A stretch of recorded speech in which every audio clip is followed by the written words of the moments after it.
నటి శ్యామల గారు, యాంకర్ శ్యామల అనొచ్చు. అంటే పావలా శ్యామల అని ఒకప్పుడు మంచి యాక్టర్ ఒక ఆవిడ ఉండేవాడు. ఆవిడ కొంచెం ఇప్పుడు సరిగ్గా చేయట్లేదు, ప్లస్ హెల్త్ కండిషన్ సరిగ్గా లేక కొంచెం ఇబ్బంది పడుతున్నారు. కానీ ఆమె వేరు. ఇప్పుడు నేను చెప్పేటువంటి నటి శ్యామల అనే ఆవిడ వేరు. పావలా శ్యామల గారు, ఇంకా ఆ పేరు పావలా అనేది కొంచెం చిన్నగా అనిపించినా కానీ వ్యక్తిత్వ పరంగా కానీ ఆమె చాలా హుందాగా వ్యవహరించేటువంటి మంచి క్యారెక్టర్లు చేసినటువంటి నటి. ఇకపోతే ఇప్పుడు ఇంకొక యాంకర్ శ్యామల లేదా వైఎస్ఆర్సిపి శ్యామల గారు. ఆవిడ రీసెంట్గా వైఎస్ఆర్సిపి పార్టీలో జాయిన్ అయ్యారు. ముఖ్యంగా అధికార ప్రతినిధిగా ఛార్జ్ తీసుకున్న తర్వాత ఆమె ఏం చేయాలో తెలియట్లా. ఎందుకంటే వైఎస్ఆర్సిపి పరిస్థితి ఆంధ్రప్రదేశ్లో చాలా దారుణంగా ఉన్నటువంటి పరిస్థితి. ఎక్కడా కూడా ఎంత జాకీలు పెట్టి లేపుదాం అనుకున్నా కూడా ఆ పార్టీ లెగట్లేదు. జగన్మోహన్ రెడ్డి గారు కూడా తాడేపల్లి ప్యాలెస్ కూడా రావడానికే నెలకు ఒకసారి వచ్చి అలా మంత్లీ ఎండింగ్ పాలిటిక్స్ చేసి వెళ్ళిపోవడం జరుగుతుంది. ఏదన్నా శవం వస్తే తప్ప జగన్మోహన్ రెడ్డి గారు రారు. అలాగే శ్యామల గారు కూడా ఇలాంటి పనులకే ఎక్కువ కనిపిస్తూ ఉన్నారు. అయితే రీసెంట్గా ఒక వార్త ఆవిడ చేసింది, ఒకసారి అది వినిపిస్తాను. వినిపించిన తర్వాత అసలు దేని గురించి ఏం మాట్లాడారనేది చెప్తాను.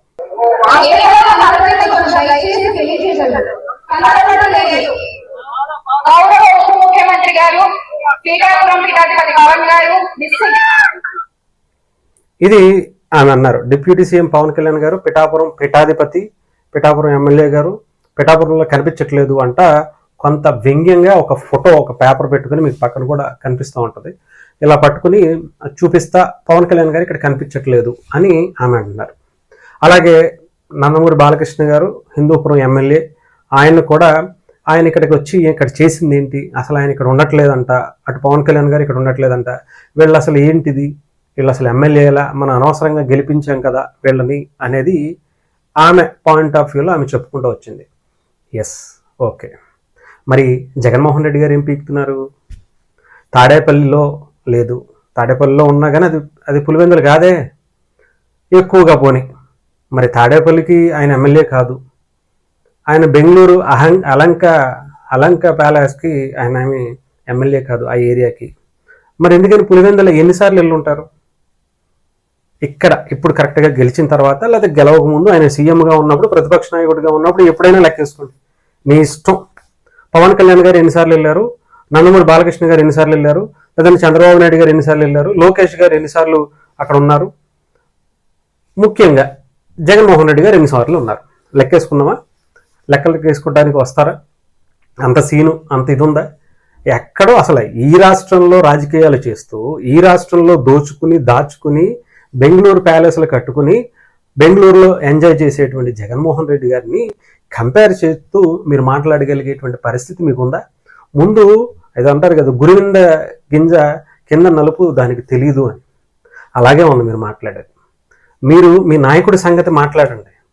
మీరు గెలిచినటువంటి 11 మంది ఎమ్మెల్యేలు ఎవరైతే ఉన్నారో వాళ్ళ నియోజకవర్గానికి అందుబాటులో ఉంటున్నారో లేదో చూసుకోండి. జగన్మోహన్ రెడ్డి గారు ఆయన మాట్లాడితే బెంగళూరు వెళ్ళి అలంకా ప్యాలెస్లోకి వెళ్ళి కూర్చుని మరి ఏం చేస్తున్నారో తెలియదు. ఎన్నిసార్లు వెళ్ళి ఉంటారు? గెలిచిన తర్వాత ఈ ఒక్క సంవత్సర కాలంలో పులివెందుల ఆయన ఎన్నిసార్లు అడుగుపెట్టి అక్కడ ఉన్నటువంటి ప్రజల సమస్యల మీద ఆయన ఎన్నిసార్లు అర్జీలు కానీ ఇంకొకటి కానీ తీసుకుంది? ఒకసారి ఏమన్నా లెక్క చెప్పగలుగుతారా? వైఎస్ఆర్సిపి నటి శ్యామల గారు, వైఎస్ఆర్సిపి నటి శ్యామల గారే కరెక్ట్, బాగుంది. ఇది కూడా వైఎస్ఆర్సిపి పార్టీకి నటించేటువంటి శ్యామల గారు. లేకపోతే మీకు ఎందుకండి? మనం ఏదో ఒకటి మాట్లాడాలి కదా. జగన్మోహన్ రెడ్డి గారు పడేస్తున్నారు కదా పేటీఎం, మనం ఏది పడితే మాట్లాడితే జనాలందరూ ఈయనే వేస్తారు. మనం కూడా సోషల్ మీడియాలో మనం కూడా ఒక రాజకీయ నాయకులు అయిపోయాం, మనకు కూడా అధికార ప్రతినిధి ఇచ్చారు, ఒక పార్టీకి సంబంధించినటువంటి మనం కూడా మాట్లాడేయచ్చు, ఒకళ్ళతో పట్టుకుని అనుకోవచ్చు. అదొక పార్టీ, దానికి సంబంధించి మీరు ఒక అధికార ప్రతినిధిగా ఉన్నప్పుడు అసలు మీరు ఏం మాట్లాడుతున్నారు? పవన్ కళ్యాణ్ గారు పిఠాపురంలో నియోజకవర్గంలో ఉన్నా లేకపోయినా ప్రతి ఒక్క ఇంటి స్థితిగతి కూడా ఆయనకి తెలుసు. మరి జగన్మోహన్ రెడ్డి గారికి ఆయన ఉన్న నియోజకవర్గంలో రోడ్డు వేయటానికి కూడా దిక్కులేదు. 2 సంవత్సరాలకి వాళ్ళ నాన్నగారు గెలిచాడు, ఆయన గెలిచాడు, వాళ్ళ తాతలు ముత్తాతలు అని చెప్పుకుంటున్నటువంటి ఆయన నియోజకవర్గానికే పవన్ కళ్యాణ్ గారు డిప్యూటీ సీఎం అయిన తర్వాత, పంచాయతీరాజ్ శాఖ మంత్రి అయిన తర్వాత పులివెందుల పులిగా చెప్పుకుంటున్నటువంటి జగన్మోహన్ రెడ్డి గారి నియోజకవర్గానికి కూడా పవన్ కళ్యాణ్ గారు రోడ్డు వేయించారు. అది మీరు చేయాల్సింది. ఇన్ని సంవత్సరాలు మీ రాజకీయ జీవితంలో మీరు చేయలేనటువంటి పనులని పవన్ కళ్యాణ్ గారు చేసి చూపించారు. అది ఇకపోతే ఆయన నియోజకవర్గానికి ఎన్నిసార్లు వెళ్ళుంటారో, అక్కడ ఎన్ని కోట్ల రూపాయలు ఖర్చు పెట్టుంటారో మీరు మీ నియోజకవర్గం ఏదైతే పులివెందుల నియోజకవర్గం ఉందో, లేదంటే గెలిచినటువంటి 11 నియోజకవర్గాల లిస్ట్ కూడా తీసుకుని రావచ్చు. పవన్ కళ్యాణ్ గారి కన్నా ₹1 ఎక్కువ ఖర్చు పెట్టినట్టు కానీ, లేదంటే ఆ దరిదాపుల్లోకి వచ్చినట్టు కానీ మీరు లెక్కలు చూపించగలిగే సత్తా మీకుంటే ఓపెన్ ఛాలెంజ్ చేయొచ్చు. మనకి ఎందుకండి, ఏదో ఒకటి మాట్లాడేసాం కదా, ఏదో మీటింగ్ పిలిచారు కదా, కొంచెం క్లాప్స్ కొట్టించుకున్నాం కదా, వెళ్ళిపోయాం అన్నట్టు ఉండాలా. అంతే తప్ప ఇలా ప్రతిదానికి పవన్ కళ్యాణ్ గారిని గెలుపుదాం, ఆయన అభిమానులను టచ్ చేస్తే మనకి ఫేమ్ వస్తుంది అని అనుకుంటే ఒక్కొక్కళ్ళు మీ చరిత్ర మొత్తం తీసుకొచ్చి రోడ్ల మీద పెట్టేస్తారు. కాస్త కోస్త ఆలోచించుకుని చేస్తే శ్యామల గారు బాగుంటుంది. అంతేగాని అటు బాలకృష్ణ గారు ఏం చేశారు, బాలకృష్ణ గారి గురించి మీరు మాట్లాడేటువంటి స్థాయి మీకు ఉందా లేదా, పవన్ కళ్యాణ్ గారి గురించి మాట్లాడేటువంటి స్థాయి అయినా సరే ఒక్క వార్డు మెంబర్గా మీది ఏ నియోజకవర్గం నాకు తెలియదు, ఆ నియోజకవర్గంలో ఒక వార్డు మెంబర్గా గెలిచేటువంటి పరిస్థితులు ఉందేమో ఒకసారి ట్రై చేయండి. రేపు అలాగో పంచాయతీ ఎలక్షన్స్ వస్తున్నాయి కదా, జస్ట్ వార్డు మెంబర్గా ట్రై చేసి గెలిచి చూపించండి, అప్పుడు చూద్దాం మీకు ఆ అర్హత కనీసం వచ్చేటువంటి పరిస్థితి అయితే ఉంటుందేమో. ఇకపోతే బాలకృష్ణ గారి గురించి, అక్కడ ఉన్నటువంటి బాలకృష్ణ గారి నియోజకవర్గం హిందూపురంలో బాలకృష్ణ గారితో ప్రతి కార్యకర్త కూడా డైరెక్ట్ యాక్సెస్ ఉంటుంది. తెలుసా మీకు, జగన్మోహన్ రెడ్డి గారి లాగా ఎమ్మెల్యేలకి మినిస్టర్లకే కాదు ఎవరికి యాక్సెస్ ఉండదు కదా.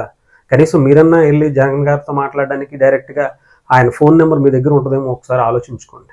అలాంటిది వాళ్ళ నాన్నగారు నందమూరి బాలకృష్ణ గారి నాన్నగారు ఎన్టీఆర్ రామారావు గారు సీఎంగా చేసి ఒక పెద్ద నటుడిగా ఉండి ఎంతో ఉన్నతమైనటువంటి కుటుంబం నుంచి వచ్చి ఆయన ఫోన్ నెంబరు అక్కడ ఉన్నటువంటి ప్రతి కార్యకర్త దగ్గర ఉంటుంది.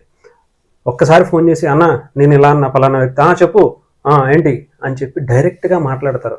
పిఏ నెంబరో ఇంకొకరి నెంబరో కాదు, డైరెక్ట్గా నందమూరి బాలకృష్ణ గారు ఒక్క ఫోన్ కాల్తో టచ్లో ఉండేటువంటి గ్యాప్ వాళ్ళిద్దరి మధ్య అక్కడ ఉన్నటువంటి బాండింగ్ అలా ఉంటుంది. ప్రతి పుట్టినరోజులకి ఆయన ఫోన్ చేస్తారు, ఏంటి పుట్టినరోజు చేసుకున్నానికి హ్యాపీ బర్త్డే అని చెప్పి ఆయన చెప్తారు, విష్ చేస్తారు. అటు చంద్రబాబు నాయుడు గారు కానీ, లోకేష్ గారు కానీ, అటు పవన్ కళ్యాణ్ గారు కానీ, ఇంకా కొంత ఆయనకి బారికేడ్స్ అక్కడ ఉన్నటువంటి కొంతమంది ఉన్నారేమో, కానీ బాలకృష్ణ గారికి అది కూడా లేదు. ఆయన మంచిగా ఆయన ఎవరినైనా తిడతారా లేదా ఇంకొకటి చేస్తారా ఇవన్నీ పక్కన పెడితే ఆయన యాక్సెసిబిలిటీ ఉంటారా లేదా అనేది కంపేర్ చేసుకుని చూడండి. అక్కడికి వెళ్ళి హిందూపురంలో ఒక్కసారి ఇలా ఒక మాట అని చూడండి, పిఠాపురంలోకి వెళ్ళి ఒకసారి పవన్ కళ్యాణ్ గారు ఉన్నారా లేరా, ఆంధ్రప్రదేశ్లో తిరుగుతున్నారా లేదా, కళ్ళు కాకులకి ఎత్తికిపోయాయని అనిపిస్తూ ఉంటుంది మీరు మాట్లాడేటువంటి మాటలకి. ఆంధ్రప్రదేశ్లో చేస్తున్నటువంటి అభివృద్ధి కార్యక్రమాలు, పంచాయతీ శాఖలో ఆయన చేసేటువంటి కార్యక్రమాలు, ఆంధ్రప్రదేశ్కి సంబంధించినటువంటి అడవి శాఖలో ఆయన తీసుకొచ్చినటువంటి కుంకి ఏనుగులను అడగండి, ఇల్లు ఒకటి తొండం ఇచ్చి ఒకటి కొడతాయి. ఇన్ని సంవత్సరాల్లో మీ ఎవరో ఆయన జగన్మోహన్ రెడ్డి గారు వాళ్ళ నాన్నగారు వీళ్ళందరూ ఇంతమంది సీఎంలుగా చేసినటువంటి ఇన్ని రోజుల్లో, లేదా అంతకుముందు ఇంకొంతమంది ముఖ్యమంత్రులుగా ఉన్నటువంటి ఇన్ని రోజులు ఇన్ని సంవత్సరాల పాటు చేయలేనటువంటిది పవన్ కళ్యాణ్ గారు సంవత్సరంలో తీసుకొచ్చి చూపించారమ్మా మమ్మల్ని అని చెప్పి ఆ ఏనుగులను అడగని చెప్తాయి. ఇన్ని సంవత్సరాలు రోడ్లు పడినటువంటి స్వతంత్ర భారతదేశంలో ఇన్ని సంవత్సరాలు పడినటువంటి రోడ్లను ఆ గిరిజన ప్రాంతాల్లోకి వెళ్ళి అడిగి చూడండి, చెప్తారు. అంతేగాని మనం ఏదో చేసేయాలి కదా, ఏది పడితే అది మాట్లాడేయాలి కదా అంటే కాస్త అయినా సరే మనకైనా కానీ మనం ఏం మాట్లాడుతున్నాం, కరెక్టా కాదా అనేది ఒకసారి గుండెల మీద చేసుకుని మాట్లాడటానికి ఆలోచించే ముందు ఒకసారి తెలుసుకోండి. మన నాయకుడు ఏం చేస్తున్నాడు, ఫస్ట్ మన 11 మంది ఎమ్మెల్యేలు ఏం చేస్తున్నారు, ఎంపీలు ఏం చేస్తున్నారు, ఇది చూసుకోండి. పక్క వాళ్ళ ముందు వేసే ముందు వాళ్ళు ఏం చేశారు మనం ఏం చేసాం అనేది కంపేర్ చేసుకుని ఆ తర్వాత బయటకు వచ్చి మాట్లాడడానికి ప్రయత్నించండి. లేకపోతే ఇలాగే అబాసు పాలవటం అనేది కామన్గానే జగన్మోహన్ రెడ్డి గారికి అదే అవుతుంది. ఆయన వచ్చినప్పుడల్లా ఒక సోషల్ మీడియా స్టఫ్ అవుతున్నారు, మీరు కూడా దానికి ఇంకా మించి ఎక్కువగా యాక్ట్ చేస్తున్నట్టుగా వైఎస్ఆర్సీపీ నటిగా బాధ్యతలు పూర్తిగా సక్రమంగా నెరవేర్చడానికి సోషల్ మీడియా బాగా ఉపయోగపడితే దాంట్లోనే చేసుకోండి, అంతే.